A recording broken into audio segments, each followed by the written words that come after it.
L'argent gouverne le monde.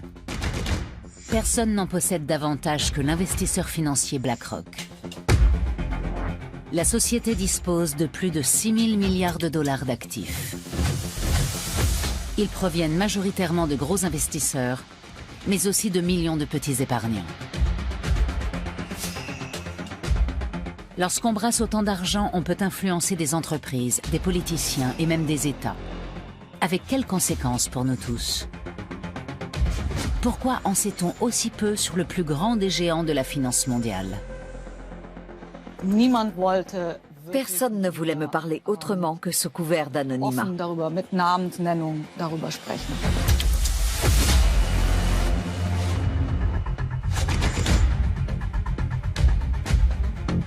I think BlackRock is an extremely dangerous company.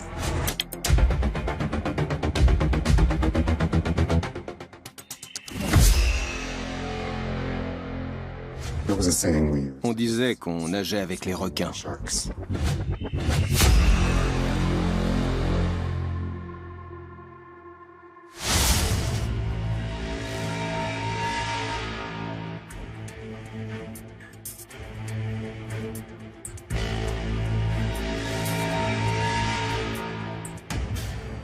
Le siège de BlackRock, le plus grand investisseur financier du monde, se trouve sur la 52e rue à New York, en plein cœur de Manhattan. Non pas sur Wall Street, mais dans un quartier de bureaux ordinaire.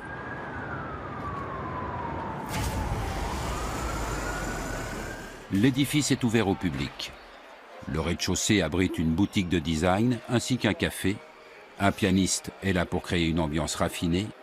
Une cascade artificielle et de la verdure forment une oasis de bien-être.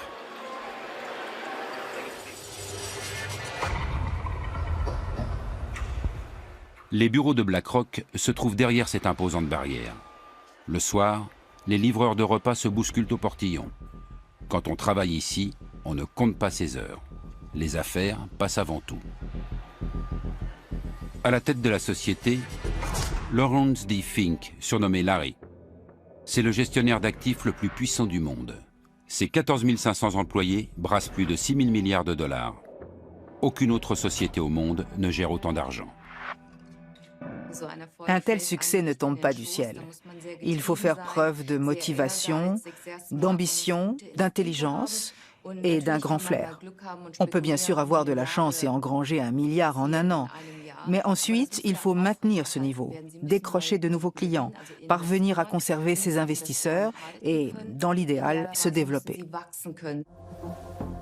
Et BlackRock ne cesse de croître. Depuis son introduction en bourse en 1999, son cours est monté jusqu'à plus de 400 $. La première action que Larry Fink a tenue dans ses mains en valait à peine 14.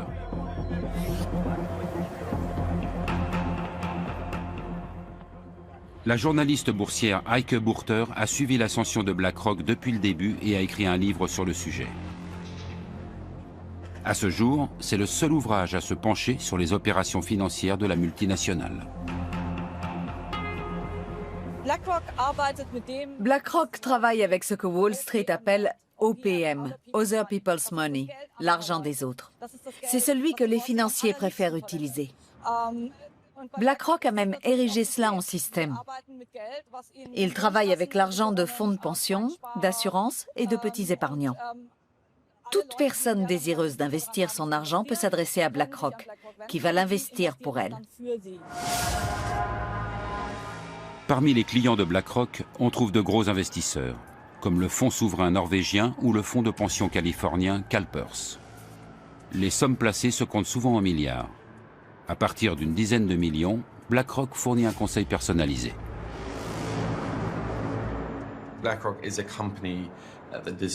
C'est une société qui doit être surveillée, car il s'agit du plus grand groupe d'investissement du monde. Avec 6 000 milliards de dollars d'actifs, elle est plus grosse que la plupart des banques, du moins en termes d'argent brassé. Depuis la crise financière, les groupes comme BlackRock sont les nouveaux rois du marché. Je ne pense pas qu'on puisse dire que BlackRock soit une entreprise connue. Je pense qu'elle est même totalement inconnue en France, à l'exception des milieux financiers. Et même dans les milieux économiques, les gens savent que c'est un investisseur important, qu'il est présent au capital de beaucoup d'entreprises, mais ils ne connaissent pas plus. BlackRock gère également l'argent de petits épargnants. Pour eux, elle propose des fonds plus abordables appelés ETF. Vendus sous la marque iShares, ils constituent près d'un tiers des actifs de l'entreprise. India, China, Brazil, iShares, small caps, large caps, iShares, industrials, low cost. Every dollar counts. iShares. BlackRock vante la grande diversification des risques de ses ETF, ce qui attire les petits épargnants échaudés par la crise. Mais certaines voix s'élèvent pour dire que la multinationale a trop d'argent, qu'elle domine les marchés et pourrait mettre en danger l'ensemble du monde financier si elle se retrouvait en difficulté. Larry Fink réfute cependant ces critiques. The reality is, the capital markets are the capital markets. I don't control the capital markets. The whole world controls the capital markets, all the participants. L'influence de Larry Fink sur les marchés est-elle réellement aussi faible qu'il le prétend? Il est permis d'en douter. Au cours de la décennie qui a suivi la crise financière de 2009, BlackRock est devenu le plus gros investisseur du monde, en grande partie grâce aux ETF.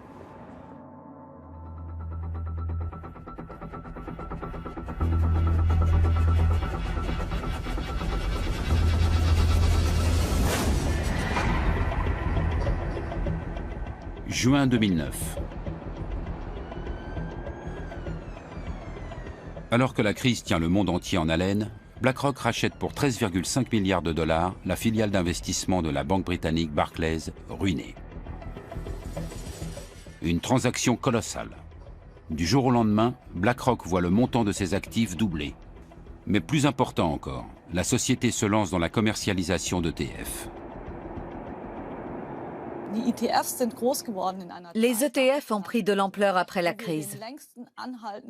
On a alors vu se développer la plus longue bulle financière de l'histoire, qui ne cesse de grossir depuis maintenant une dizaine d'années. Et au cours de cette période, les ETF ont littéralement explosé. Et leur croissance se poursuit. Pas une fois ils n'ont été ébranlés. Depuis 2009, des centaines d'ETF inondent les marchés boursiers. BlackRock permet à n'importe qui d'investir même de petites sommes. Bien que la marque iShares évoque un produit Apple, elle appartient à BlackRock. La société gagne de l'argent en facturant la gestion de ses fonds. Ses tarifs sont nettement inférieurs à ceux de ses concurrents, mais avec 2000 milliards de dollars placés dans les ETF, l'affaire reste juteuse.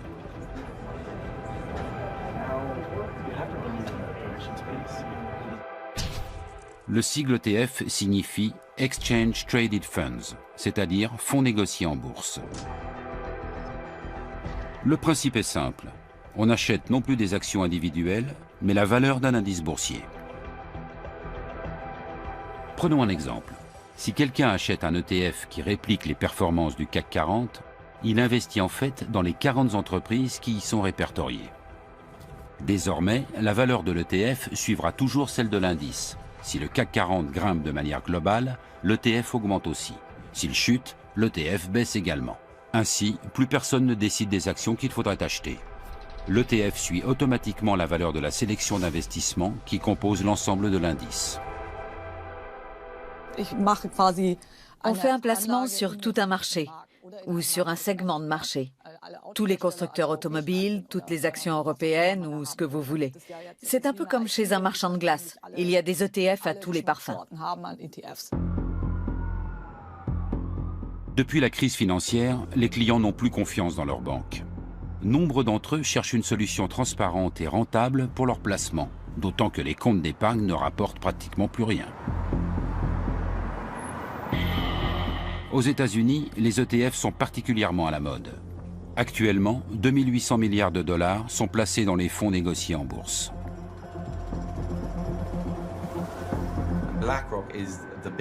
BlackRock est le plus gros pourvoyeur d'ETF. Cela nous a permis à tous d'épargner à moindre coût.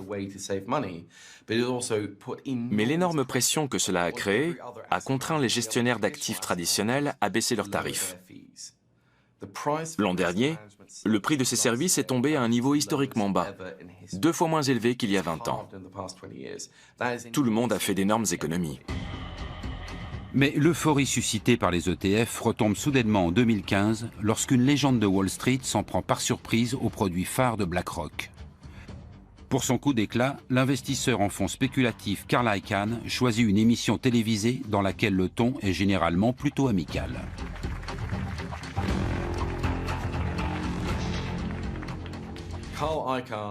Carl Icahn est l'archétype, comment le dire poliment? C'est l'archétype du type qui est tellement riche qu'il se fout tout simplement de tout. Il peut dire ce qu'il veut.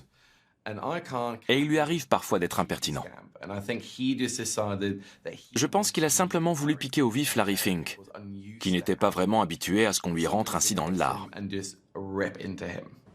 I think BlackRock is an extremely dangerous company. Okay, and I mean this. C'est un vieux loup de mer de Wall Street. On l'a souvent dit fini, mais il a toujours rebondi. On peut ne pas l'apprécier, mais c'est assurément quelqu'un qu'il ne faut pas trop sous-estimer. You get this party mobile, and everybody in the party in this mobile, and they're all on this party, they're all having a drink. And in the drink, they're all having this drink and having fun. And you know who's pushing that thing? They're pushing it. It's Larry Fink and Janet Yellen. Pushing that, and they're pushing the goddamn thing. Sur le ton de la plaisanterie, Carl Icahn accuse devant les caméras Larry Fink et Janet Yellen, alors présidente de la Réserve fédérale américaine, de prendre le risque d'une nouvelle crise financière. This party thing is going. Every once in a while, Janet wants to put the brakes on it. And Larry says, nah, let it go. And the people in the party are yelling, no, no, don't touch those brakes. Don't touch, this is fun. And they're moving toward this cliff, see? And the cliff is there. And this thing is going to go over this cliff. And you know what's going to destroy it? They're going to hit a black rock. That's right. That's what I'm saying. Un spécialiste de premier plan qualifie BlackRock de danger pour le monde de la finance. Son attaque va ternir l'image de l'investisseur financier. Y a-t-il vraiment trop d'argent placé dans ces ETF ?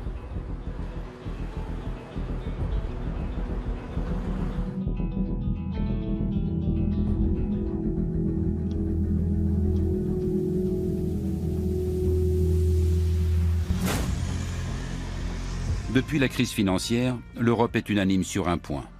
Plus jamais l'argent du contribuable ne doit servir à sauver les banques. Depuis 2014, c'est la BCE, la Banque centrale européenne, qui est chargée de les réguler et de les contrôler.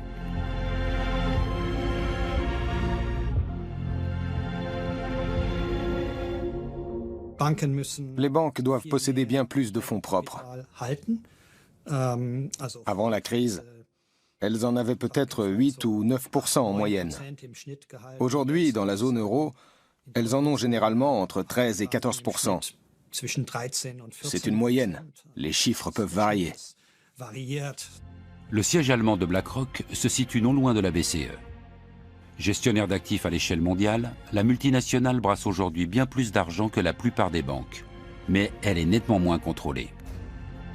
Puisque ce n'est pas un établissement bancaire et qu'elle n'accorde pas de crédit, elle n'est pas considérée comme étant d'importance systémique. On dit qu'un établissement présente une importance systémique dès lors qu'il est susceptible, en cas de difficulté, de provoquer dans le système financier un choc qui pourrait avoir un effet négatif sur l'économie réelle. Voilà comment je définirais l'importance systémique. BlackRock pourrait-elle être classée dans cette catégorie? Selon une étude du Conseil de stabilité financière, un organisme de surveillance créé par le G20 à la suite de la crise, les activités de BlackRock ont pris des proportions considérables. Si pour une raison quelconque ses clients venaient à vendre en bloc leurs ETF, tous les marchés boursiers pourraient être menacés. Et dans leur sillage, des milliers d'entreprises dont les actions plongeraient.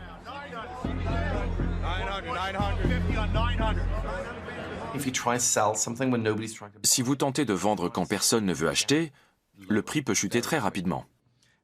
La baisse se répercute alors sur l'ensemble des marchés. et c'est l'effet boule de neige. On craint donc que les ETF s'avèrent dangereux sur certains marchés si les circonstances sont réunies. Et cette préoccupation est fondée. Avant la crise, il y avait plusieurs milliers de milliards d'ETF. Et tout allait bien. Ils se comportaient comme ils étaient censés le faire. C'est justement pour cette raison que les gens ont eu davantage confiance dans les ETF après la crise.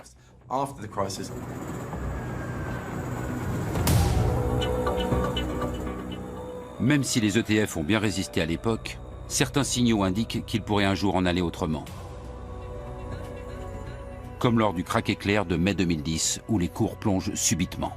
Une grande partie des transactions concernent des ETF. Ce correspondant à Wall Street n'arrive pas à y croire.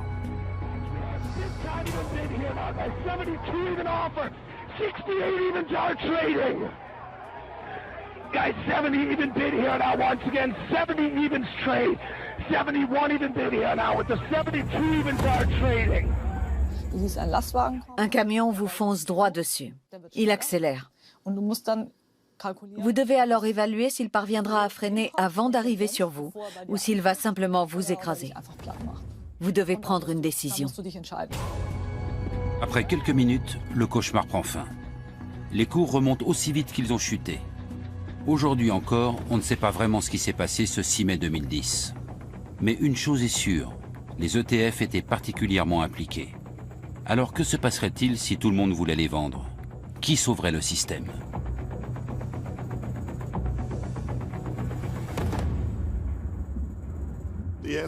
J'en sais rien.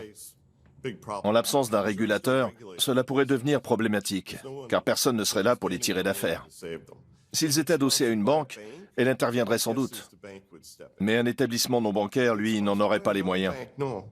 Une simple société de gestion ne dispose pas de suffisamment de fonds propres.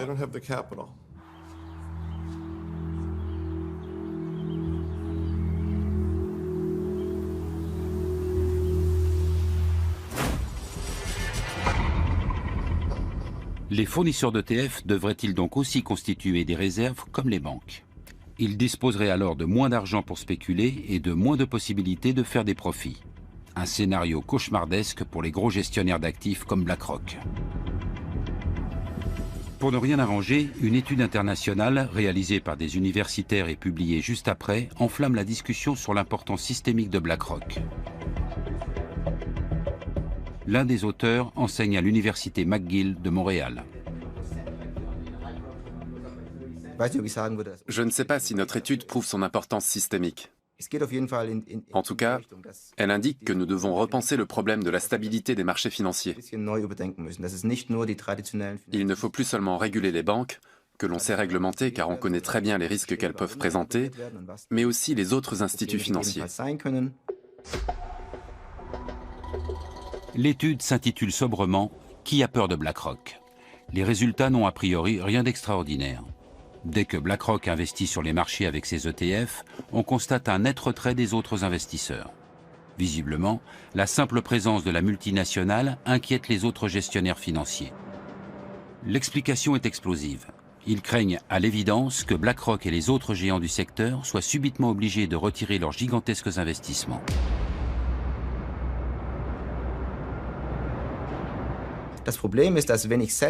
Le problème, c'est que si mes investisseurs viennent me voir pour me dire que la valeur de leur portefeuille a chuté et qu'ils voudraient récupérer leur argent, je dois revendre leurs actions alors même que leur prix est à la baisse.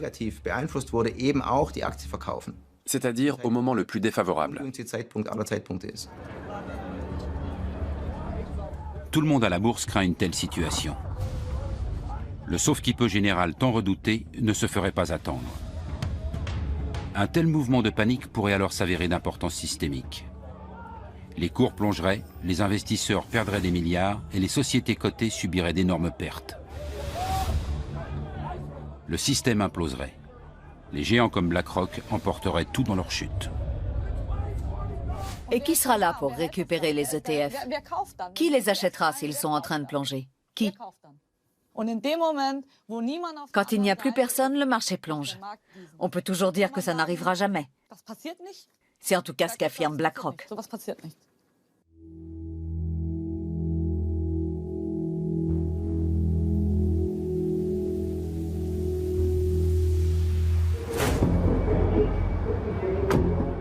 nous rendons en Californie pour rencontrer un ancien salarié de BlackRock. Nous devons lui garantir un anonymat total. Il a trop peur que cette interview ne compromette son avenir professionnel. Notre informateur a vendu de nombreux ETF. La pression exercée par BlackRock pour conquérir ce marché était énorme. Il cherche peut-être à créer un duopole. Une telle chose serait très mauvaise. Face à BlackRock, ne subsisterait plus alors qu'un seul autre pourvoyeur d'ETF. On n'en est d'ailleurs pas très loin. Avec Vanguard, le numéro 2 du marché, BlackRock se partage déjà les 2/3 du marché américain.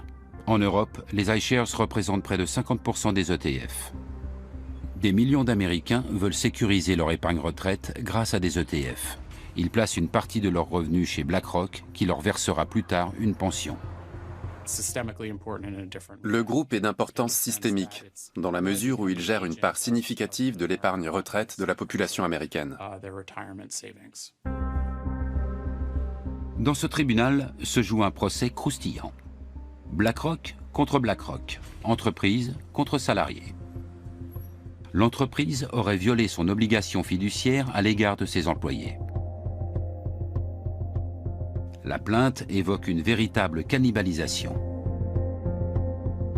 BlackRock aurait constamment transféré l'argent de leur pension entre différents fonds médiocres et encaissé des frais à chaque opération. Cela signifierait que BlackRock, par appât du gain, a réduit les pensions de ses propres salariés dans le seul but d'accroître ses bénéfices. Le préjudice s'élèverait à des millions de dollars.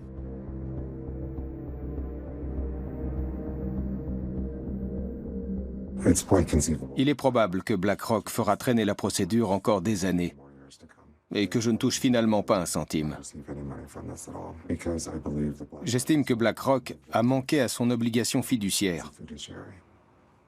Si elle avait pris ses responsabilités au sérieux, elle aurait dû être plus transparente sur son barème tarifaire. Le gros risque qu'ils courent, c'est de voir leur réputation entachée. Une grosse fraude qui saperait la confiance dans leur gestion serait bien plus dommageable pour eux qu'un problème financier.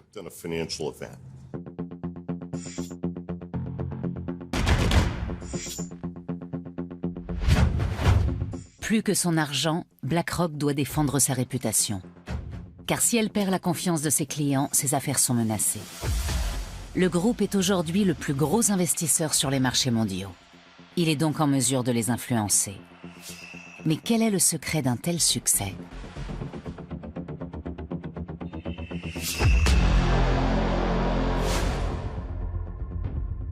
BlackRock est actionnaire de milliers de sociétés. Apple, Microsoft, Facebook, Shell. L'entreprise a placé ses fonds partout. Et même si cet argent est un simple prêt de ses clients, Larry Fink et ses gestionnaires peuvent en disposer à leur guise. Larry Fink a créé un écosystème comparable à celui d'une banque.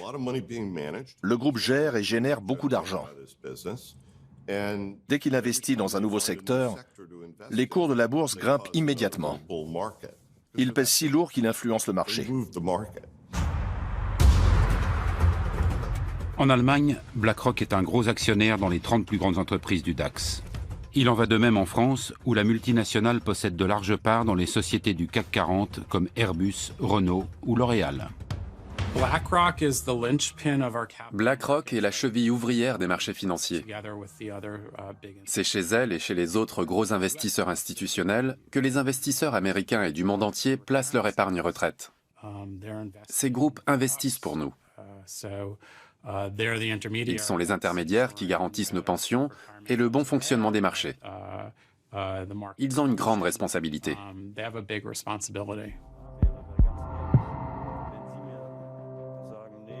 Une responsabilité à l'échelle mondiale. Et pourtant, presque personne ne connaît la société. Durant des semaines, nous tentons d'entrer en contact direct avec elle. Après de nombreux appels et mails, notre demande d'interview est définitivement refusée.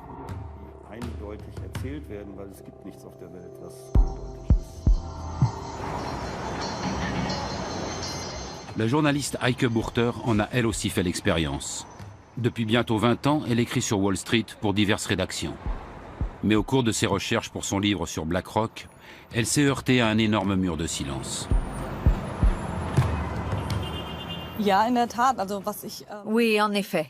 Et quelque chose m'a surprise. Même parmi les gens extérieurs à BlackRock, ceux qui y avaient travaillé autrefois, qui espéraient y entrer un jour ou qui collaboraient simplement avec la société, personne ne voulait me parler autrement que sous couvert d'anonymat.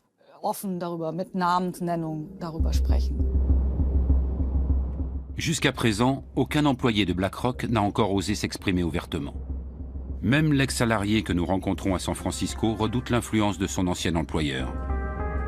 Il évoque la pression quotidienne subie chez BlackRock. Pour être franc, on se plaignait beaucoup. C'était un environnement très stressant. L'organisation était très horizontale et il y avait pas mal de jeux de pouvoir. Beaucoup de gens voulaient avoir l'air important et gravir les échelons. Les plaintes étaient nombreuses. Quand je travaillais là-bas, on avait l'habitude de dire qu'on nageait avec les requins. Notre informateur développait des fonds pour les marchés internationaux. Ces produits devaient attirer des investisseurs du monde entier, avec de gros bonus à la clé en cas de succès. En cas d'échec, pression et stress. Et chez BlackRock, la définition de la réussite était claire. Une expression qu'on utilisait la résume bien. Rendre les riches encore plus riches. Je caricature, bien évidemment. Mais la réussite chez BlackRock, du moins pour moi, se mesurait à mes performances et à mes bonus. Ils louaient des salles où le PDG présentait les résultats du trimestre et exposait aussi ses objectifs.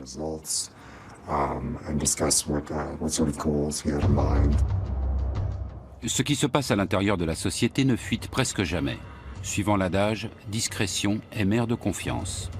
Mais qu'est-ce que BlackRock a de plus que les autres ?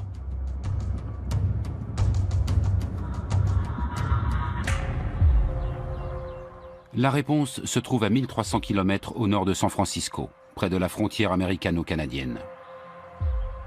Wenatchee est une petite ville de 30 000 habitants.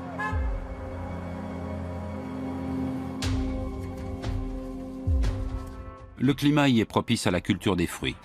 Wenatchee s'est autoproclamée capitale mondiale de la pomme. Mais sa principale source de revenus provient d'ailleurs. Microsoft, Yahoo et d'autres y sont implantés car le barrage de Rocky Ridge leur fournit de l'électricité relativement bon marché. Exception faite des vergers, c'est assez désert. Et au milieu de ces pommeraies se trouve aussi BlackRock. Dans ce qui ressemble à des entrepôts, se cachent les serveurs informatiques du plus grand investisseur financier du monde. Jour après jour, ils explorent le monde numérique à la recherche de tout ce qui pourrait être utile pour l'industrie financière.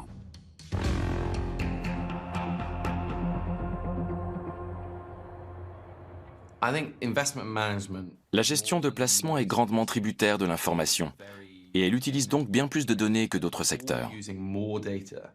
Pas seulement les chiffres du PIB, du chômage ou du cours de la bourse, mais aussi les images satellites, les données de cartes bancaires, etc.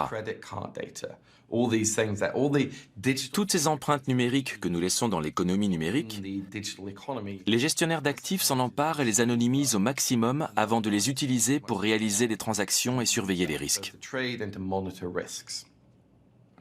Et dans ce domaine, Larry Fink a une longueur d'avance.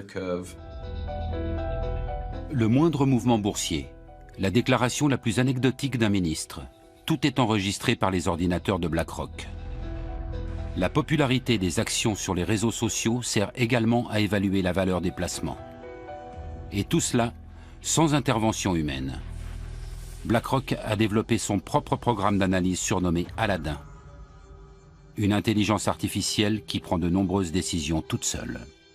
C'est évidemment le système qui est à la base de la gestion de risque, qui est la spécialité de BlackRock et qui permet effectivement de faire ce type d'investissement avec des coûts faibles.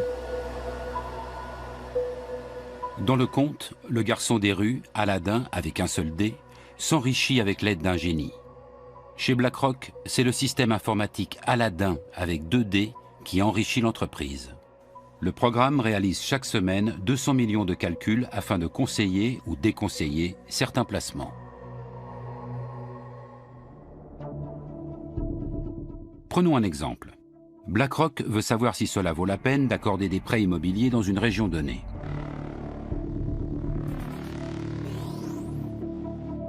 Aladdin remarque que ces derniers temps, beaucoup de crédits de ce type y ont été résiliés prématurément. Dans la masse des données, il découvre une constante. La région compte une proportion importante de cadres d'une grande société informatique.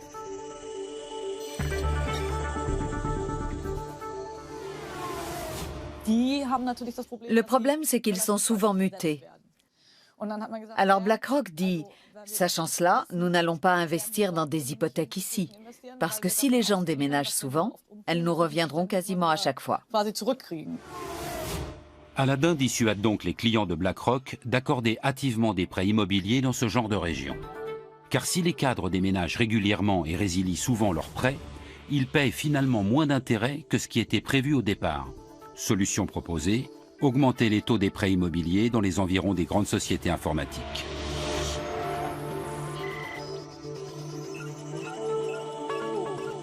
Mais Aladdin rapporte encore plus d'argent à BlackRock dans bien d'autres secteurs. Quelles sont les entreprises à suivre? Lesquelles sont surévaluées ou présentent des risques? Quels sont les projets des politiques? Où émergera la prochaine crise? Aladdin en sait davantage que n'importe qui. Et pour faire appel à ses pouvoirs magiques, il suffit d'y mettre le prix.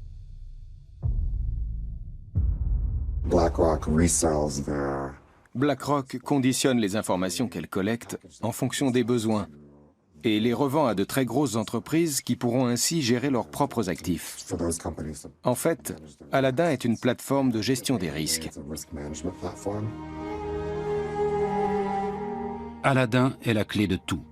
BlackRock vantait déjà son pouvoir dans une vidéo promotionnelle en 2013. La banque de données y est ouvertement présentée comme un outil presque omniscient. I'm smarter than any algorithm. More powerful than any processor. Because I am Aladdin. Because I am Aladdin. A new kind of intelligence. For a new world of investing. Aujourd'hui, Aladdin brasse pas moins de 18 000 milliards de dollars. Vous m'avez bien entendu. C'est presque autant que le PIB des États-Unis. Les Américains travaillent une année entière pour réunir cette somme qui, quotidiennement, au moment où nous parlons, passe par Aladdin. 18 000 fois 1 milliard de dollars. Un montant astronomique à 12 zéros. Mais que se passerait-il en cas de bug ou de piratage? Ayant utilisé ce produit, je sais à quel point les procédures pour introduire la moindre modification au système sont draconiennes, afin de réduire les risques. Cela reste néanmoins préoccupant que tant d'argent passe par cet unique système. Si Aladdin et un autre programme gèrent seuls tout l'argent de la planète, je crains un duopole à la Coca-Cola et Pepsi. Imaginez les risques que cela représente et le pouvoir qu'ils auront. C'est un problème systémique.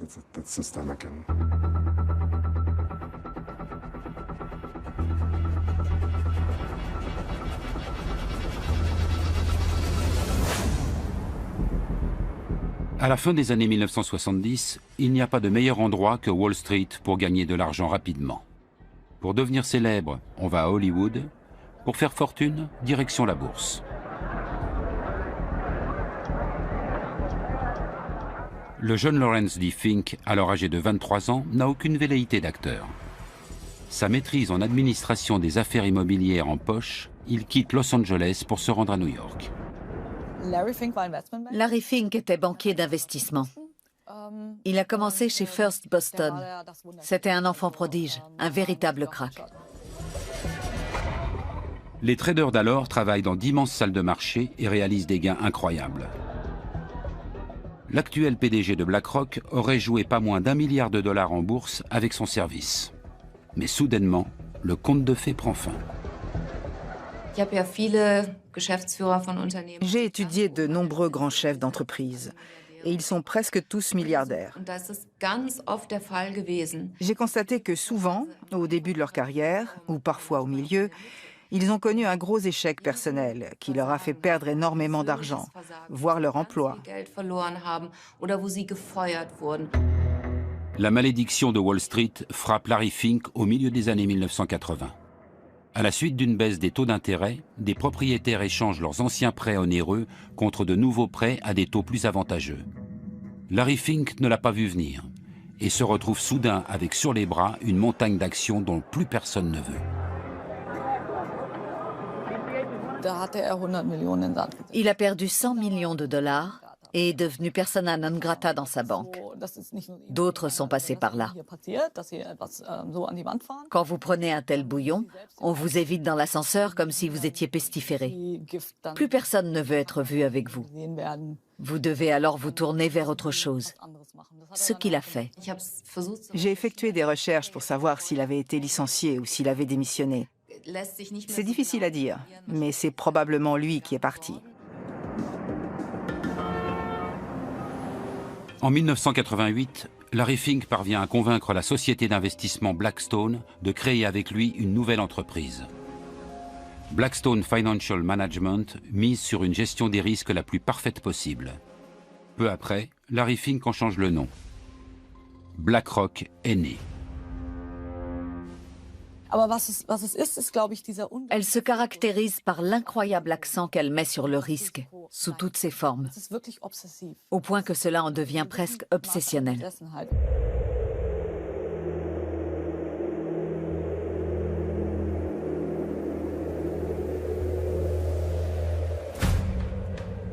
Davos, sismographe des risques et des opportunités de l'économie mondiale.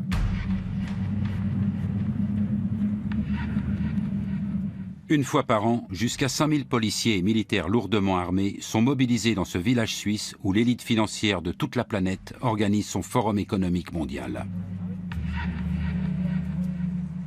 Davos est une plateforme idéale, car les PDG de toutes les grandes entreprises, notamment technologiques, sont présents et viennent y puiser des connaissances. L'accès au forum est réservé aux participants dûment accrédités. Et seuls les chefs d'État sont autorisés à venir accompagnés de leur garde du corps. Davos offre aux grands de ce monde des possibilités illimitées d'étendre leur réseau. Dans le milieu de la finance, on dit que passer 3 jours à Davos, c'est s'épargner 3 mois de voyage.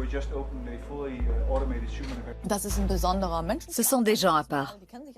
Ils se connaissent tous. C'est un cercle très restreint. Ils se retrouvent dans des clubs ou à Davos. Ils s'assoient ensemble et discutent de l'état du monde, des inégalités sociales et des moyens d'y remédier. Ils évoluent dans les hautes sphères. Et BlackRock a toujours voulu être de la partie. Larry Fink rencontre ici des chefs d'État, des hommes politiques ou des PDG. Parfois, ils participent ensemble à des tables rondes. Mais la plupart du temps, ils s'entretiennent à huis clos.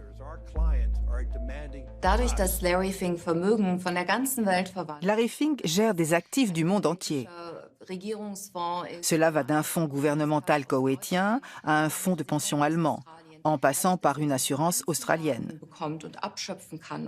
Comme il a accès à toutes ces données, dans lesquelles il puise depuis plus de 20 ans, il a un aperçu unique de l'état du monde de la finance. Et grâce à cela, il produit à son tour ses propres données. Il est une pierre angulaire de cet immense réseau de personnes. Les interviews de Larry Fink sont rares. Dans celle-ci, réalisée à Davos, il évoque ses débuts et son premier job dans la boutique de chaussures de son père. At 10 years old, I was required to learn how to sell shoes and help my father. Well, I learned how to deal with people pretty early in my career, and it was a great learning lesson how to deal with people, how to appeal to people's needs, and I was a pretty good shoe salesman.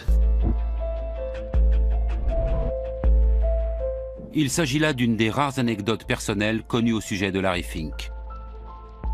Elle vise à donner l'image d'un homme d'affaires consciencieux et à réduire le fossé qui sépare depuis longtemps l'homme de pouvoir des petits investisseurs.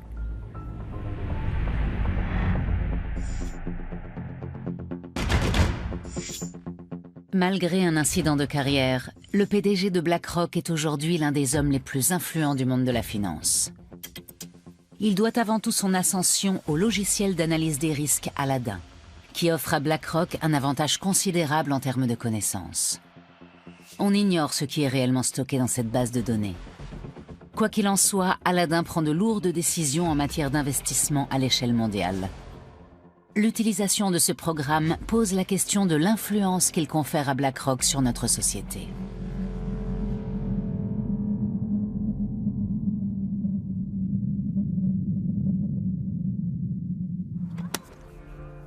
La fondation allemande Ethicon se préoccupe de la responsabilité sociale des entreprises.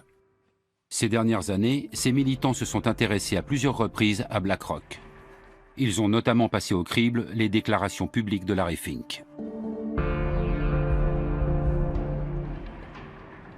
Our asset owners, our clients are demanding us to focus on things like ESG, to focus on societal needs.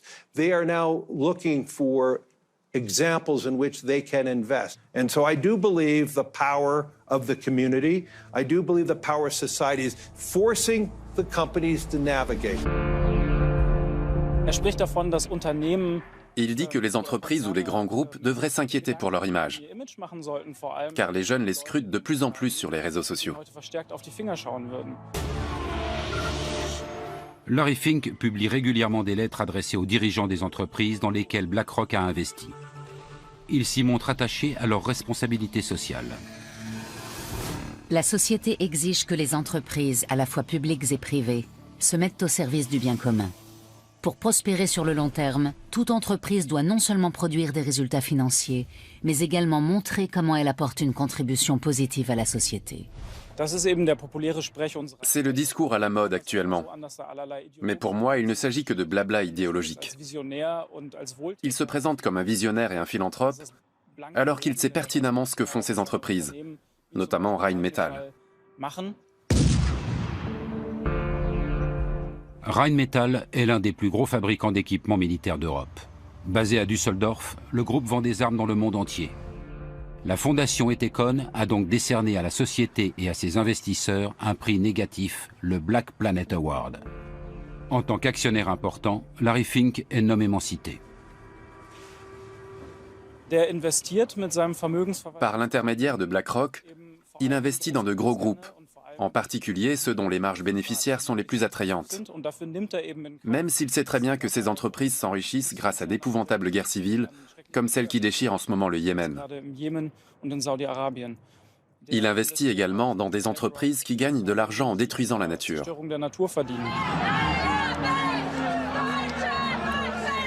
BlackRock s'enrichirait-elle grâce à l'industrie de la guerre? De fait, l'action Rheinmetall a pris énormément de valeur. Depuis 2016, son cours a grimpé d'environ 70%. BlackRock investit aussi dans d'autres groupes d'armement. Est-ce en adéquation avec les lettres de Larry Fink dans lesquelles il appelle à plus de justice et de responsabilité vis-à-vis de l'environnement?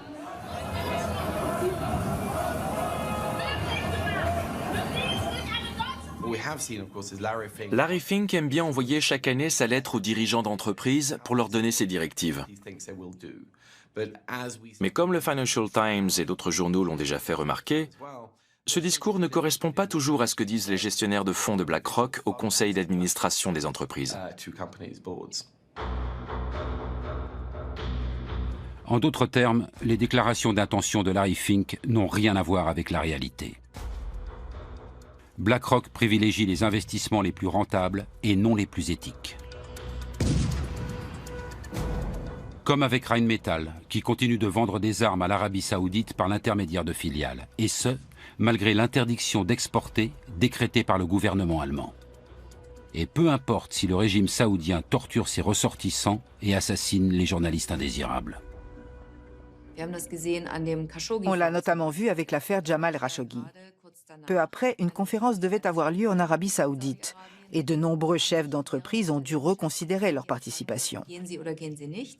Larry Fink ne s'y est pas rendu, mais quand on lui a demandé s'il allait cesser toute relation commerciale avec le pays, il a clairement répondu que non.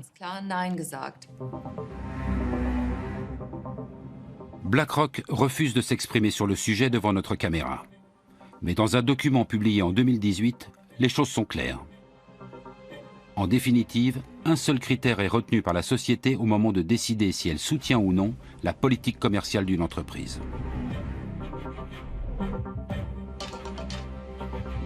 Nous voterons contre la direction si l'entreprise ne réagit pas ou ne semble pas agir dans l'intérêt à long terme des actionnaires. BlackRock reconnaît donc indirectement faire pression sur les entreprises lorsque les affaires ne vont pas comme prévu. Dans ce même document, la société indique également qu'elle souhaite promouvoir des critères ESG, c'est-à-dire environnementaux, sociaux et de gouvernance. Mais elle ajoute: les critères ESG sont souvent mal compris et on croit qu'ils impliquent de tenir compte des valeurs sociales et politiques dans le processus d'investissement. Il n'en est rien.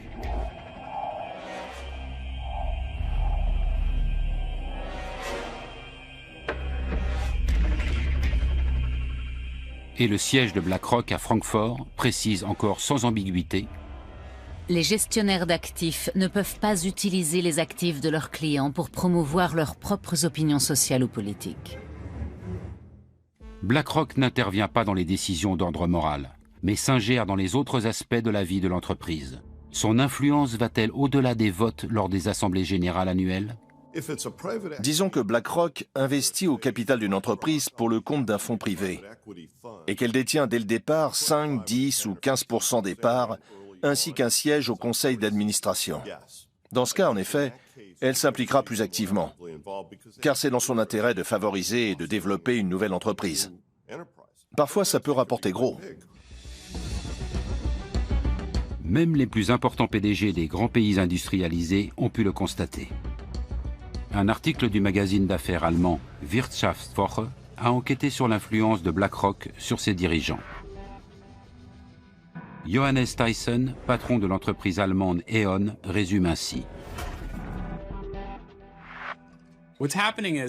le département gouvernance d'entreprise de BlackRock rencontre ces entreprises, mais ces sociétés elles aussi cherchent à les rencontrer. C'est une réalité. Ils ont de l'influence, mais ils n'ont besoin de rien forcer. Simplement, ils décident. Le PDG d'une grande entreprise cotée en bourse se doit d'avoir une vue d'ensemble complète de ses actionnaires. Il a intérêt à ce qu'il s'agisse en majorité de gros fonds d'investissement plutôt que d'une multitude de petits actionnaires ou de fonds spéculatifs. Mieux vaut avoir de gros joueurs qui possèdent 5 ou 7% de vos parts avec leurs clients parce que ça vous apporte de la stabilité.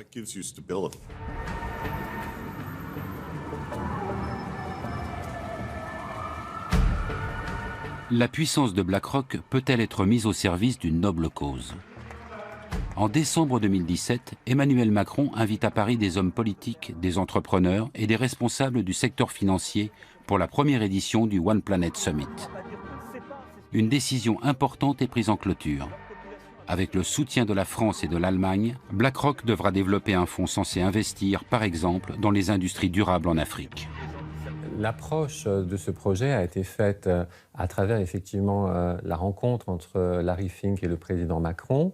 Le souhait à la fois de Larry Fink était de s'engager à la demande de ses clients sur des projets d'investissement verts. Et le président Macron est à l'initiative de cette plateforme d'engagement que rejoignent beaucoup d'acteurs du secteur privé et des acteurs de la finance. Larry Fink demande ensuite au président français de lui ouvrir le marché des pays en développement, officiellement pour sauver le climat. Mais on peut aussi penser que la France et l'Allemagne aident tout simplement BlackRock à conquérir de nouveaux marchés et à gagner des investisseurs supplémentaires. On lui propose de sortir de sa zone de confort. Et comme il ne connaît pas particulièrement les géographies des pays du Sud, notamment Afrique, les deux agences de développement, que ce soit la KfW ou l'AFD, sont pour lui un partenaire essentiel pour maîtriser le risque. Aucun projet n'a encore été concrétisé. Une chose est néanmoins sûre.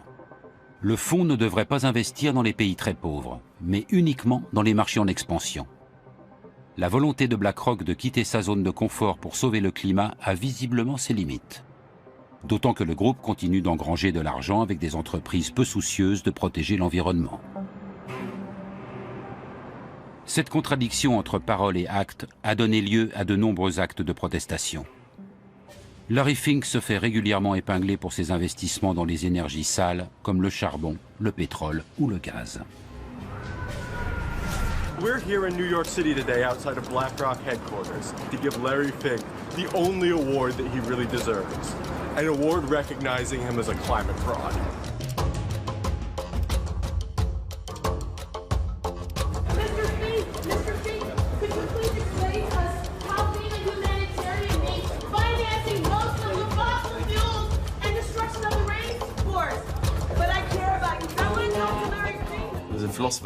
Un philosophe a dit que du bois courbe dont est fait l'homme, rien de droit n'a jamais été taillé. Et BlackRock reste une entreprise, malgré ce que peut en dire Larry Fink.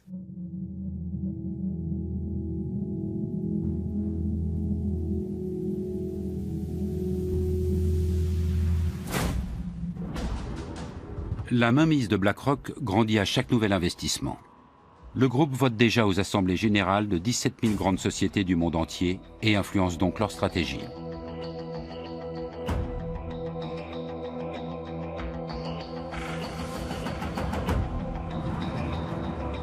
Pour le chercheur Martin Schmaltz, c'est une bonne raison d'étudier scientifiquement l'influence de l'investisseur financier. Étant donné que BlackRock est le principal actionnaire de très nombreuses entreprises, quelles conséquences cela a-t-il pour l'économie mondiale ?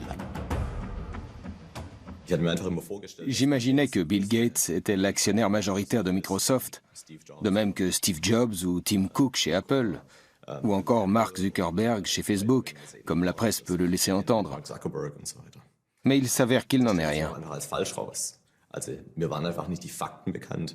J'ignorais totalement que dans ces sociétés, les plus gros actionnaires sont non pas les fondateurs, mais Vanguard, BlackRock ou d'autres investisseurs de ce type.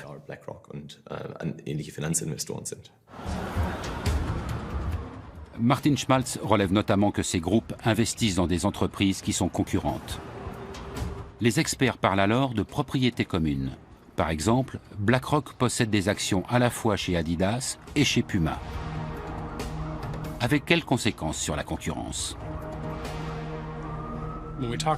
La propriété commune, c'est le fait que les gros actionnaires possèdent des parts dans pratiquement toutes les entreprises du monde. On craint que cela réduise la concurrence. Et en effet, les sociétés grossissent, elles diminuent en nombre et elles dominent certains secteurs. Mais on ignore si cela est dû aux investisseurs institutionnels. Afin d'en savoir plus, Martin Schmaltz et ses collègues ont analysé le marché du transport aérien américain. Il s'avère que les prix des billets des grosses compagnies ont parfois augmenté jusqu'à 11% sous l'influence de la propriété commune.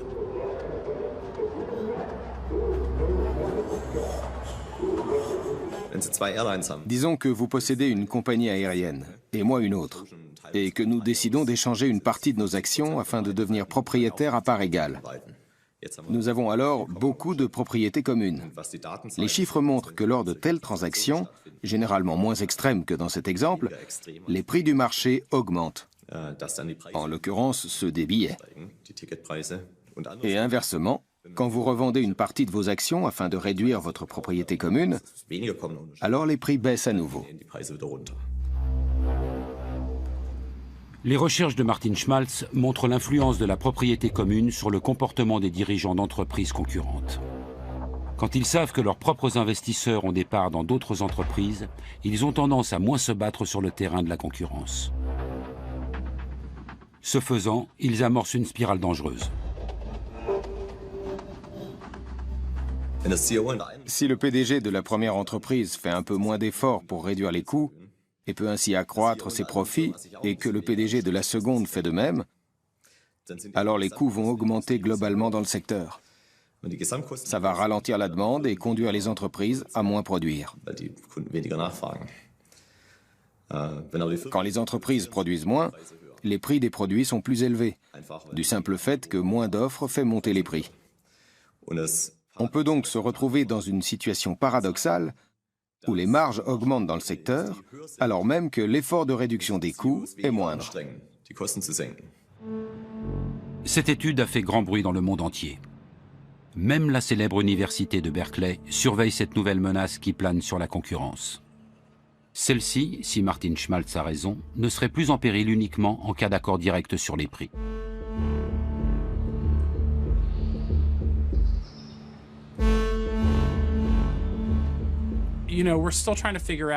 Nous essayons encore de vérifier si tout cela est cohérent, ne serait-ce que dans cette branche.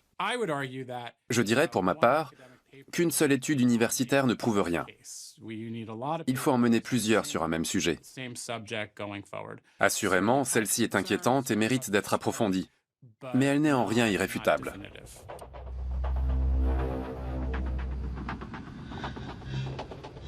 Martin Schmaltz a également étudié le secteur bancaire américain.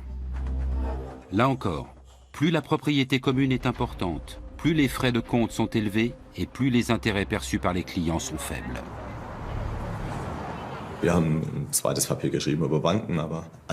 Nous nous sommes penchés sur les banques, mais d'autres se sont intéressés aux prix pratiqués par les grands groupes de semenciers et ont, là aussi, montré les effets de la propriété commune. Une demi-douzaine d'études indiquent que la propriété commune influence la faculté d'innovation des entreprises. Le sujet fait débat parmi les scientifiques. Les médias s'en emparent aussi, car il fait l'effet d'une bombe. Un monde où les grands groupes financiers limiteraient sévèrement la concurrence serait préjudiciable à l'ensemble des économies nationales.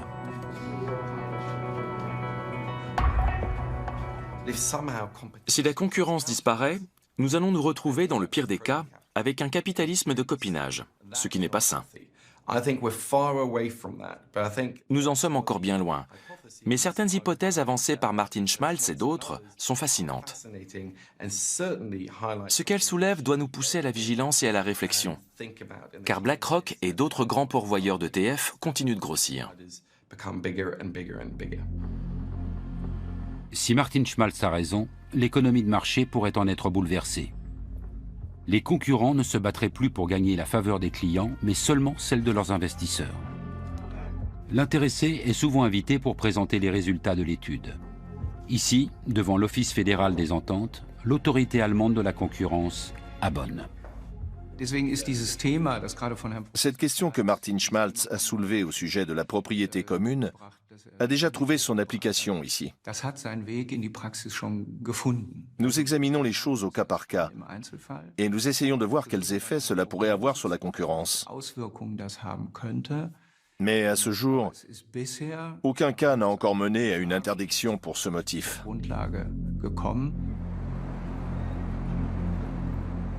BlackRock et les autres investisseurs financiers ne tiennent pas à ce que le contrôle des achats d'actions soit renforcé. Rien d'étonnant à cela. D'après les spécialistes, les 3 plus gros fonds d'investissement seraient actionnaires majoritaires dans 90% des 500 plus grandes entreprises américaines. La propriété commune est donc la règle et non l'exception.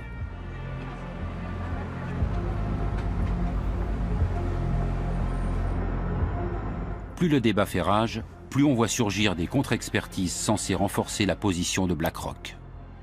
La direction de l'entreprise ne manque pas une occasion de critiquer les conclusions de Martin Schmaltz.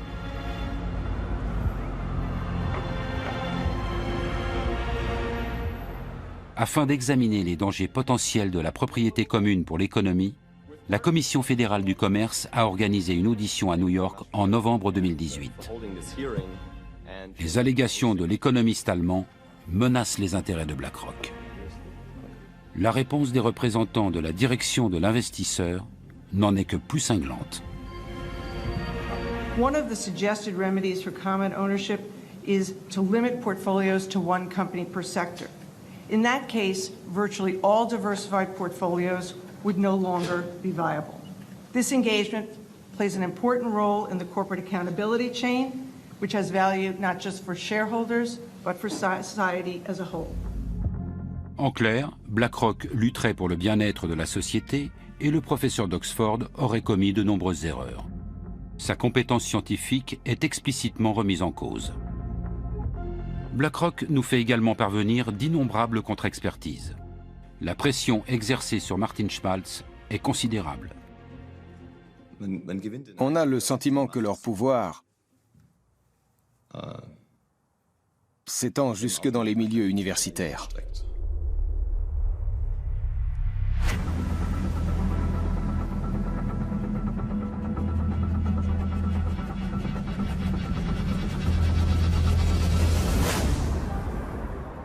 Dans le quartier de Wall Street, personne ne doute de l'impact significatif de BlackRock sur les marchés.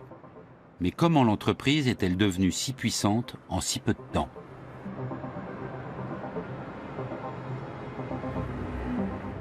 Au moment de la crise, BlackRock ne jouait aucun rôle à Wall Street. Ce sont principalement les banques qui ont failli faire sombrer l'économie mondiale.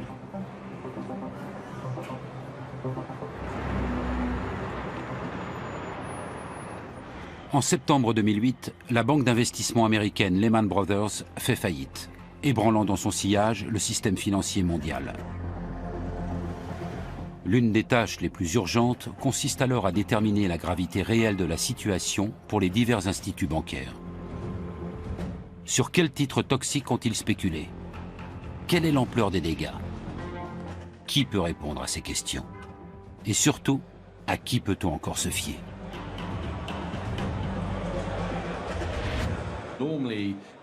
En temps normal, la BCE et les différents gouvernements seraient allés demander conseil à Goldman Sachs, JP Morgan ou la Deutsche Bank. Mais après la crise, c'était politiquement délicat. Alors quand vous cherchez quelqu'un qui connaît vraiment bien les marchés, vous vous tournez vers les investisseurs, les gestionnaires de fonds qui passent leur journée à réfléchir au marché et à leur bon fonctionnement. Il était donc naturel qu'ils deviennent des conseillers de premier plan. Aux États-Unis, le secrétaire au Trésor et la Réserve fédérale s'adressent à Larry Fink et chargent BlackRock d'analyser les comptes d'AIG, le plus grand groupe d'assurance du monde. Larry Fink assure au directeur de la Réserve fédérale de New York, Timothy Geithner, qu'Aladin permettra à son équipe de reconnaître les titres toxiques. Le programme informatique de BlackRock devient la bouée de sauvetage de la Réserve fédérale, totalement démunie. Aucun appel d'offres n'est réalisé. Ces projets ne s'obtiennent pas sans relation. Bien sûr, ils sont annoncés. Mais avec BlackRock, étonnamment, on fait souvent valoir qu'il fallait aller vite, trouver quelqu'un en urgence. Le contrat suivant ne tarde pas à venir. Le président américain Barack Obama et Timothy Geithner doivent sauver Citigroup. Personne ne sait exactement combien de créances douteuses détient la banque. BlackRock entre dans son calculateur toutes les informations et les données concernant le géant bancaire. Résultat, le gouvernement américain alloue à ce dernier des milliards de dollars d'aide publique.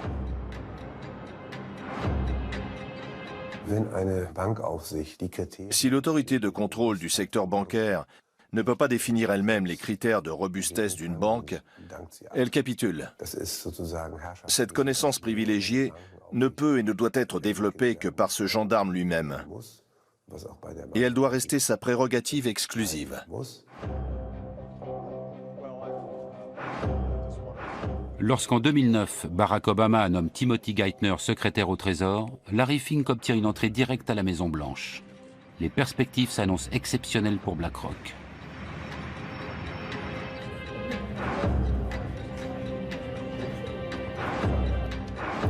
À mesure que ses liens avec la Réserve fédérale et le secrétaire au Trésor se renforcent, de nouveaux domaines d'activité s'ouvrent pour BlackRock, désormais chargé de tester la résistance des banques américaines.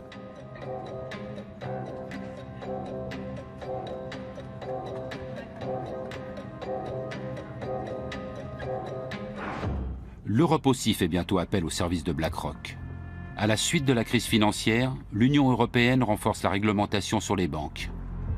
En 2014, la BCE est chargée du contrôle bancaire européen.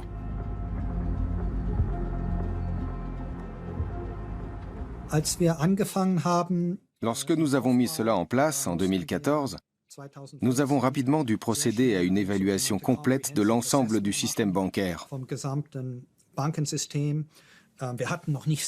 Nous disposions encore de peu d'effectifs. C'est pourquoi nous avons aussi sollicité l'aide de consultants externes pour nous aider à mettre tout cela sur pied. L'avantage, c'était que certains travaillaient pour d'autres autorités de contrôle international. Nous avons donc pu intégrer les bonnes pratiques de chacun d'entre eux. C'est depuis ces bureaux que sont actuellement régulées les principales banques européennes. Les employés de la BCE collaborent avec BlackRock et d'autres consultants externes. La plus haute autorité de contrôle public en Europe partage ainsi ses données économiques les plus sensibles avec BlackRock. Larry Fink ne risque-t-il pas de se servir de ces informations pour son propre compte? On s'assure évidemment que les consultants que nous avons choisis mettent en place des Chinese Walls pour dissocier clairement leur activité de conseil pour nous de la gestion qu'ils opèrent pour leurs propres clients. C'est parfaitement normal dans une banque d'investissement. Et s'il s'avérait que quelqu'un mélangeait un peu les genres, il serait renvoyé sur le champ. Comment fonctionnent ces Chinese Walls, ces fameuses murailles de Chine? Prenons un exemple. En tant que consultant auprès de la BCE, BlackRock a accès à des renseignements exclusifs sur la valeur d'une banque. En théorie, la multinationale pourrait utiliser ses connaissances à son avantage pour spéculer à Wall Street. Mais cela serait totalement illégal. Par conséquent, les services d'analyse et d'achat doivent être séparés par une barrière infranchissable. Chaque société embauche à cet effet des employés supplémentaires censés protéger ces murailles. Ces gens sont assis à côté des gestionnaires de fonds et leur disent « Vous ne devriez pas faire ceci. Vous ne pouvez pas parler à ces personnes. » Ou encore « Vous devez déclarer cela. » Il y a aussi différents programmes de contrôle informatique. Nous savons que l'être humain excelle dans l'art de contourner ces contrôles. Le souvenir de la crise est néanmoins encore très frais. Pour l'heure, il y a quelques pommes pourries dans le panier, car il y en a toujours. Mais cela ne constitue pas une menace imminente. Les Chinese Walls peuvent-ils réellement prémunir contre tout délit d'initié? Le doute est permis lorsque l'on revient sur la crise de l'euro. En juillet 2015, BlackRock a en effet acheté des obligations d'État grecques au moment même où le monde entier spéculait sur une prochaine chute de leur valeur. Ce que presque personne ne savait à l'époque, c'est que BlackRock venait d'éplucher les comptes des banques grecques à la demande de la BCE. BlackRock a-t-elle utilisé illicitement ces informations? Peu de temps après, la faillite de la Grèce a été évitée et les primes de risque sur les obligations d'État grecques ont chuté, ce qui s'est avéré rentable pour la multinationale. Pour sa défense, BlackRock rappelle qu'elle est une société réglementée. L'équipe de consultants indépendants qu'elle a montée en 2008 est, dit-elle, strictement séparée des services d'investissement, y compris physiquement. En outre, elle est régulièrement soumise à des contrôles techniques et opérationnels. Le Chinese Wall, c'est le grand mythe de la finance, c'est ce qu'on a toujours dit. C'est la raison pour laquelle on a séparé, notamment aux États-Unis, toutes les activités entre le marché, les activités de détail. En général, ça fonctionne un certain temps. Et puis, comme dans toutes les murailles, il y a toujours des trous par lesquels les choses peuvent passer. En Grèce, le groupe américain éveille à nouveau les soupçons. Alors que le pays lourdement endetté est pressé par l'Union européenne de privatiser ses bâtiments publics, BlackRock investit dans l'immobilier avant tout le monde. C'est l'ancien banquier Paskalis Bouroris qui organise la privatisation pour le compte de l'État. Peu de temps après, il obtient un poste de direction dans la succursale grecque de BlackRock. Pour la BCE, les conseils d'une société de fonds financiers sont chers, même avec les Chinese Walls. Mais elle espère reprendre bientôt son indépendance. D'année en année, au fil des tests de résistance, le rôle des consultants s'est amenuisé. Il est fort probable que d'ici 2020, nous ne fassions plus appel à aucun d'entre eux et que nous utilisions notre propre expertise.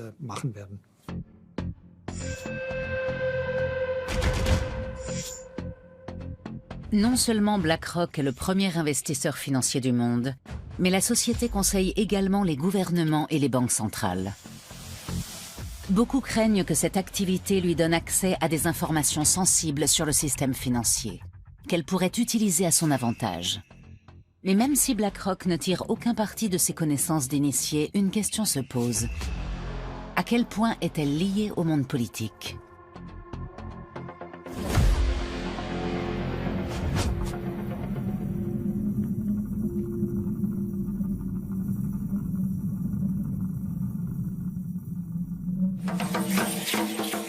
Avec 127 millions d'habitants, le pays d'origine des Aztèques est le 10e pays le plus peuplé du monde. Son PIB par habitant est pratiquement équivalent à celui de la Chine. Malgré les problèmes qu'il connaît, le Mexique aiguise donc les appétits. Notamment celui de BlackRock.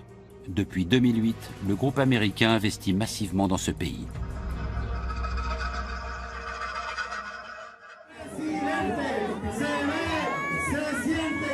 À l'approche des élections présidentielles de 2018, la multinationale a des raisons de s'inquiéter lorsqu'un nouveau candidat se présente.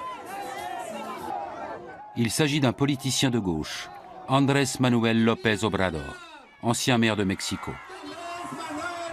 Beaucoup d'investisseurs craignent qu'il ne nationalise d'importants secteurs de l'industrie, comme le souhaitent nombre de ses partisans. Le candidat le plus fort était alors M. López Obrador, l'actuel président du Mexique. C'était celui qui allait le plus à l'encontre des courants politiques et économiques dominants en vigueur dans le pays depuis des décennies. Le secteur de l'énergie récemment privatisé est au cœur des débats. BlackRock y a placé beaucoup d'argent et prévoit d'investir dans un nouveau gazoduc. Avec l'ancien président, la confiance règne. Mais l'élection d'un homme de gauche imprévisible risque de mettre en péril les investissements du groupe. Et ce, précisément au Mexique, le pays préféré de Larry Fink.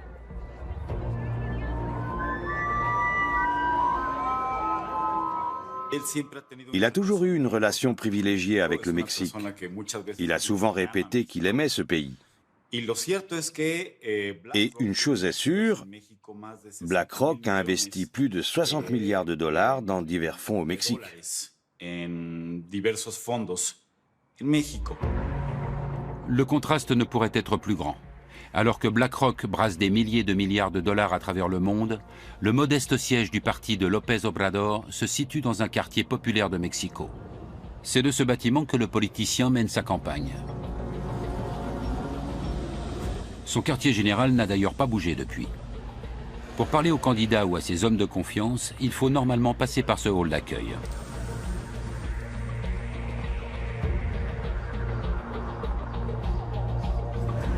Larry Fink en est toutefois dispensé lors de sa venue en mai 2018. Avec d'autres gestionnaires financiers, il a le privilège de rencontrer le politicien de gauche dans un hôtel de luxe. Le contenu de leur discussion reste confidentiel. Toujours est-il que le candidat Obrador déclare alors publiquement que les fonds d'investissement américains restent les bienvenus au Mexique. Je crois que cette rencontre a été, et j'insiste sur ce point, une marque de confiance. Ça allait bien au-delà d'une simple démonstration de bonne volonté. Peu de temps après, López Obrador est élu à la tête du pays. Le peuple attend de lui qu'il combatte la corruption et la criminalité en pleine explosion. Mais beaucoup veulent aussi renationaliser des secteurs de l'économie privatisés dans lesquels BlackRock a placé des milliards. Cependant, après sa victoire électorale, le nouveau président n'en parle plus et il n'en reparlera sans doute plus jamais. Car aucun dirigeant mexicain ne peut se passer de l'argent de gros investisseurs étrangers comme BlackRock. La probabilité que le président Obrador confisque ou chasse les capitaux étrangers investis au Mexique dans le secteur de l'énergie est nulle, pratiquement nulle, pour une simple question de survie. Aucun organisme international, que ce soit le FMI, la Banque mondiale ou la Banque de développement, ne prêterait de l'argent au Mexique pour compenser ces sommes.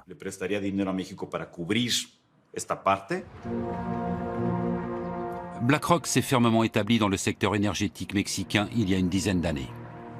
Mais ce n'est que récemment que la journaliste Claudia Ocarranza a regardé de plus près le contrat signé à l'époque.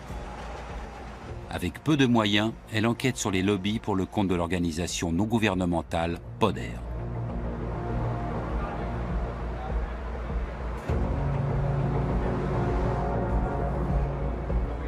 Pour des raisons de sécurité, nous ne pouvons pas filmer l'extérieur de son bureau.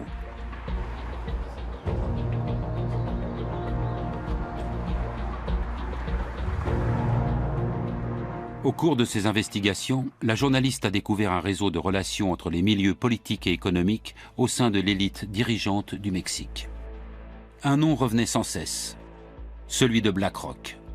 Depuis 2011, des personnalités importantes du pays entretiennent des relations étroites avec le groupe financier. Pour commencer, BlackRock a engagé le fils de Carlos Slim. Le premier entrepreneur du Mexique, à l'époque l'homme le plus riche du monde, était en très bons termes avec la multinationale. Peu après, BlackRock a engagé Gerardo Rodríguez Regordosa. Alors secrétaire d'État aux finances, il s'était prononcé en faveur de la privatisation des entreprises publiques, ce qui allait dans le sens de son futur employeur, BlackRock. En 2015, Larry Fink a rencontré le président de l'époque, Enrique Peña Nieto, au sujet de la compagnie pétrolière publique Pemex. On ne sait pas exactement ce qui s'y est dit, mais il existe un mémorandum d'entente entre BlackRock et Pemex. Il n'est donc pas difficile de comprendre à quoi a servi cette réunion. Pemex, qui était une entreprise publique, est devenue une entreprise semi-publique. Cela signifie que son capital a été ouvert aux investisseurs privés nationaux ou étrangers. Claudia Ocarranza a eu accès au mémorandum. Il prévoit la création d'un bureau d'études commun à BlackRock et Pemex, ayant pour but de soutenir leur collaboration dans des projets énergétiques au Mexique. Le contrat proprement dit, qui contient tous les détails, reste à ce jour confidentiel. Officiellement, car il s'agirait d'un secret commercial et que cela pourrait menacer la relation entre BlackRock et Pemex, ainsi que la concurrence. Aujourd'hui encore, on ignore quel est le pourcentage maximal que BlackRock peut détenir dans une entreprise énergétique, ou quelles sont ses obligations en termes d'investissement. On n'en sait toujours rien. Mais la journaliste est parvenue à découvrir certains détails. BlackRock a accès à de gros projets énergétiques comme le gigantesque gazoduc Los Ramones. Avec un partenaire, la multinationale a injecté 900 millions de dollars pour développer cette infrastructure qui va relier le centre du Mexique au site de production de gaz de schiste au Texas. C'est le début d'une série d'investissements considérables dans le secteur énergétique mexicain. Malgré le changement de gouvernement et l'arrivée d'un président de gauche, BlackRock consolide toujours davantage son influence. Pour la seule année 2018, ils ont placé 85 milliards de dollars dans des fonds d'énergie renouvelable. Cela représente pratiquement 90% des fonds dont ils disposent. Et ils continuent d'investir dans le secteur de l'énergie. BlackRock fait partie des principaux investisseurs étrangers au Mexique. Outre le secteur de l'énergie, BlackRock s'intéresse surtout aux fonds de pension mexicains. En 2014, la Banque nationale l'autorise à investir une partie de l'épargne retraite des Mexicains. En d'autres termes, BlackRock a accès à l'argent de nombreux retraités et est chargé de sécuriser leurs rentes. Un marché immense.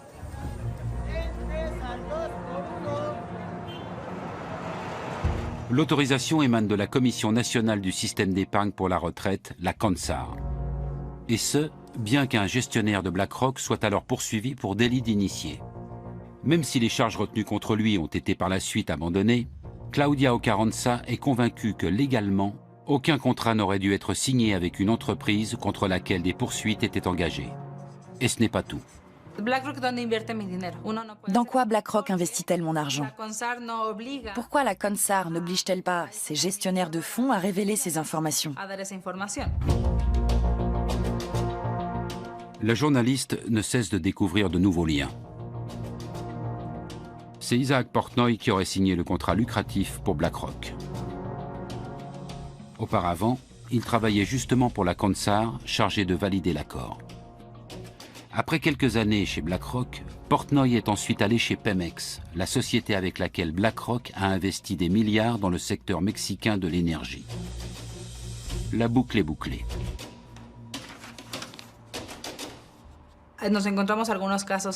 Nous avons rencontré quelques cas comme celui de BlackRock et Isaac Portnoy. Il est important de préciser que nous n'avons aucune preuve que celui-ci ait fait quoi que ce soit d'illégal. Mais nous savons qu'il siégeait à la CONSAR, qui réglemente les fonds de pension au Mexique. Un cas classique de pantouflage. Des personnalités importantes issues d'institutions publiques ou politiques se retrouvent chez BlackRock. Et inversement, en fonction des besoins.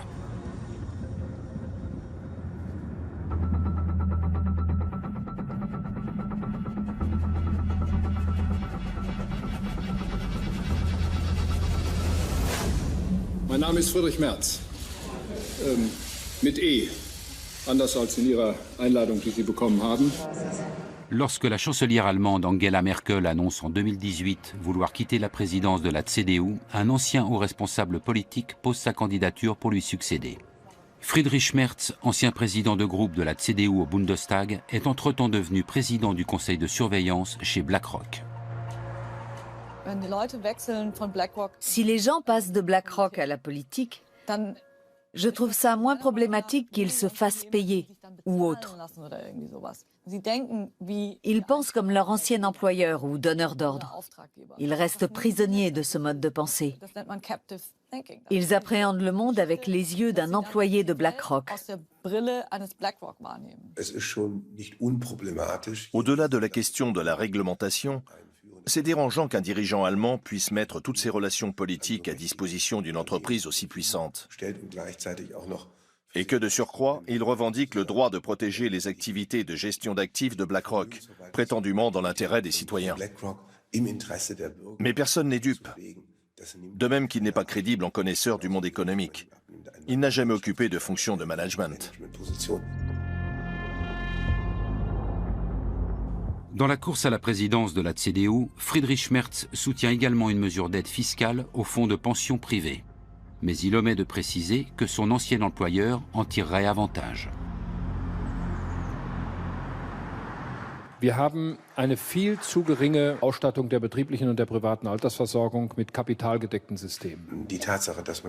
Le fait de s'offrir les services de M. Merz, qui a le bras long dans la politique allemande, et dont on espère qu'il pourra protéger nos intérêts, est éloquent. Le problème, ce n'est pas seulement BlackRock, c'est l'ascendant du capital financier international sur la démocratie nationale.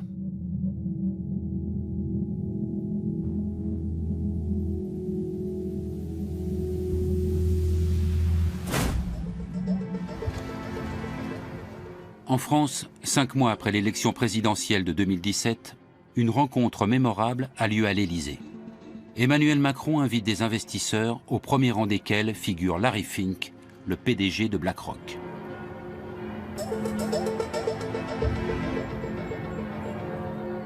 Le président français souhaite attirer les grands gestionnaires de fonds du monde dans l'Hexagone. Voilà pourquoi il avait déjà rencontré Larry Fink à plusieurs reprises, peu après sa prise de fonction.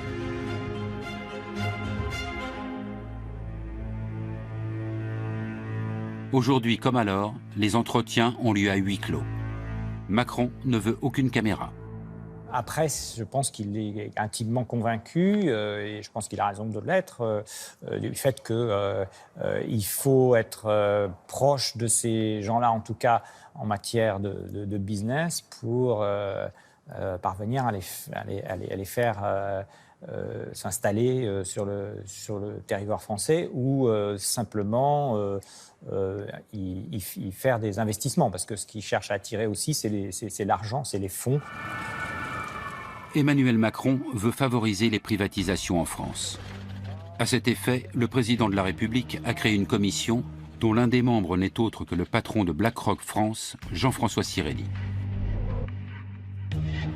Cet ancien conseiller du président Chirac a aussi fait de Gaz de France l'une des plus grandes compagnies énergétiques du monde.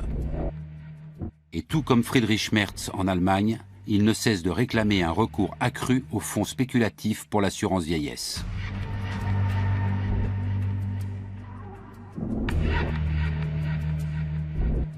Nous faisons une étude chaque année pour savoir ce que veulent les Français pour leur retraite. En même temps, ils sont conscients que les régimes obligatoires ne suffisent pas pour assurer le niveau de vie qu'ils souhaitent à leur retraite. Et donc, je crois qu'il est très important qu'il y ait un nouveau pilier et qu'il y ait un nouveau pilier pour développer ces produits. Pendant que les lobbyistes financiers comme BlackRock renforcent leurs liens avec Emmanuel Macron, le gouvernement français se heurte au mouvement des Gilets jaunes. Ces derniers s'élèvent contre ces réformes économiques libérales et sont révoltés contre les politiques qui laissent les géants de la finance se partager le monde entre eux.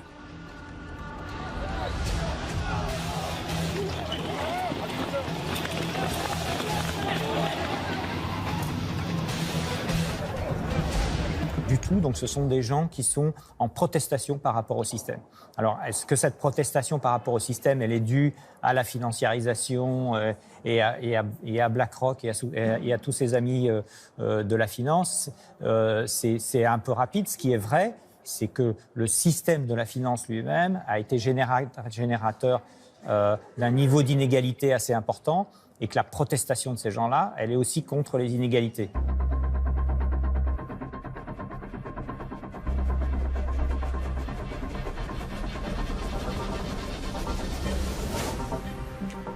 En Allemagne aussi, la résistance face au monde de la finance s'organise. De plus en plus de citoyens se sentent menacés. Le Berlinois Russ Bettaieri s'indigne du prix des loyers dans la capitale allemande.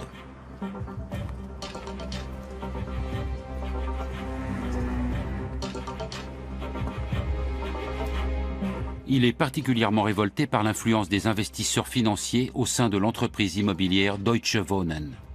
Car pour un logement rénové situé dans une zone résidentielle comparable, elle augmente parfois les loyers 2 fois plus que ne le ferait la ville. Beaucoup pensent que l'actionnaire principal, BlackRock, n'y est pas étranger. Difficile de croire qu'une entreprise milliardaire comme BlackRock, ou plus exactement multimilliardaire, délaisse un tel investissement. Ils font ce qu'ils veulent.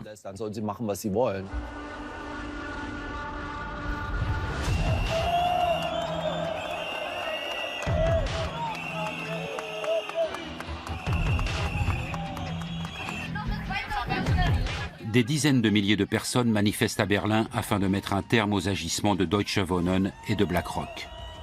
Ils veulent exproprier la société immobilière pour obtenir une indemnisation.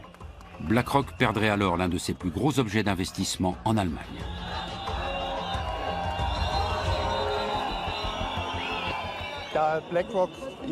BlackRock possède aussi des actions de Deutsche Wohnen. Mais elle doit détenir près de 10% des parts. Ils préfèrent préserver leurs dividendes plutôt que d'entretenir les logements. Ils sont aussi chez Vonovia et dans toutes les grandes entreprises. BlackRock a tout intérêt à ce que les loyers augmentent. Russ Bettaieri a déjà récolté 70 000 signatures en faveur de l'expropriation. La colère contre les spéculateurs et les augmentations éhontées des loyers est si grande que le monde politique est bien obligé de prendre son initiative au sérieux.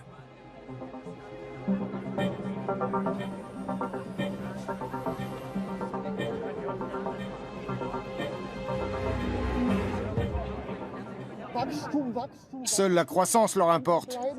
Et beaucoup se retrouvent au banc de la société car ils ne peuvent plus payer leur loyer.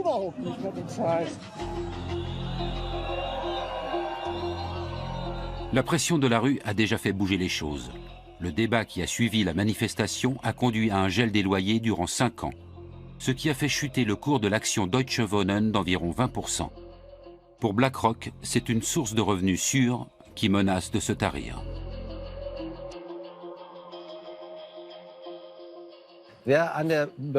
Quand on spécule en bourse, qui plus est sur le sort des locataires, on peut aussi perdre. Les petits actionnaires doivent également le savoir. Je n'ai absolument aucun état d'âme à porter préjudice à de gros investisseurs institutionnels comme BlackRock. Ils ont suffisamment nui à la société. Aucune autre société ne brasse autant d'argent que BlackRock. Elle a le bras long en politique et influence même des gouvernements. Mais personne n'en parle. Les gestionnaires de Larry Fink doivent faire passer l'éthique après les perspectives de profit. Plus le pouvoir des investisseurs grandit, plus la question se pose. Faut-il avoir peur de BlackRock? La taille de la multinationale pourrait-elle provoquer une crise financière mondiale? Et surtout, peut-on encore arrêter BlackRock?